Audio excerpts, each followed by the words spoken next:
la dignité. Aujourd'hui, nous, Congolais, nous ne pouvons pas dire que nous vivons tellement dans la dignité, dans la liberté, parce que la misère, en tout cas, ne fait que continuer. Mais lorsqu'on se dit opposant, il faut travailler, il faut booster le gouvernement de faire mieux. Mais est-ce que la solution pour notre pays, on doit aller chercher ça aux États-Unis?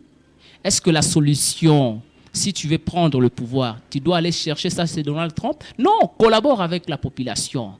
Œuvre dans ton pays, fais de ton mieux, sois sans devant ton peuple et ton peuple va t'accueillir. Voilà aujourd'hui l'histoire de Moutamba. Tout le monde, quand l'excellence Constant Moutamba, mon autorité morale, a accepté de travailler avec Kabila, avec le président Félix, qui ne l'a pas critiqué, qui ne l'a pas insulté. Mais c'est aux côtés du président de la République que Moutamba aujourd'hui a relevé les défis. C'est aux côtés du président de la République que vous allez vous rendre compte que presque dans beaucoup de secteurs politiques, Moutamba a mis la pression, il a coincé beaucoup de gens et ces gens font maintenant le travail avec un sentiment rempli du patriotisme. Parce qu'ils disent que lorsque tu détournes un rond, Moutamba mettra la main sur toi. Mais Moutamba, il vient de l'opposition.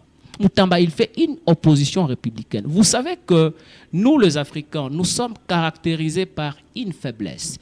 Avant, je vais vous ouvrir une parenthèse. Lorsque nous avons été colonisés, vous connaissez la cause?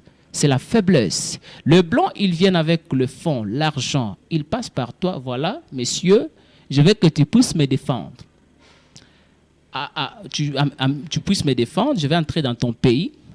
Je vais commencer à exploiter ça, ça, ça.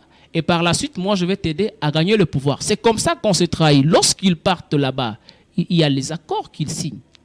Il y a les accords. Qui sait ces accords-là que les opposants? Je suivi l'actualité. On m'a dit Moïse Katumbi était aux États-Unis, Joseph Kabila était aux États-Unis. Qui sait ce qu'ils font là-bas? Et qui cet opposant-là qui est venu présenter... C'est la même démarche que faisait aussi l'IDPS lorsqu'elle était dans l'opposition. Écoutez, nous devons vivre la résilience. Je l'ai toujours dit, la jeunesse, ma génération à moi, commençant à partir de 1985 jusqu'à présent, nous sommes une jeunesse qui doit vivre la résilience. Parce que les causes de la révolution sont légitimes. Voilà pourquoi nous sommes marginalisés. Beaucoup de jeunes dans le milieu politique, ils sont exploités. Dans le milieu religieux, ils sont exploités. Nous devons vivre la résilience. Si l'IDPS l'a fait, est-ce que nous allons continuer avec l'IDPS?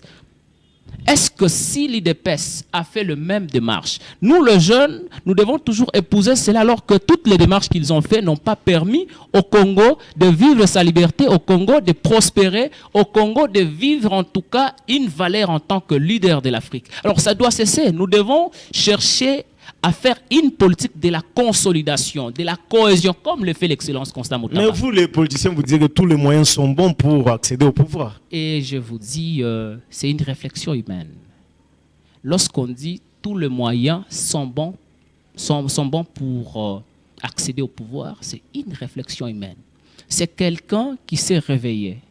Il a réfléchi, tenant compte de la situation qu'il vivait, lui, à cette époque-là. Il s'est dit, bon, avec cette société, je dois appliquer n'importe quel moyen pour accéder au pouvoir. Et on doit se poser la question, avec l'allure actuelle de notre pays, est-ce que nous devons continuer à utiliser n'importe quelle stratégie qui n'aide pas à notre État de se stabiliser? Aujourd'hui, notre État n'est pas stable.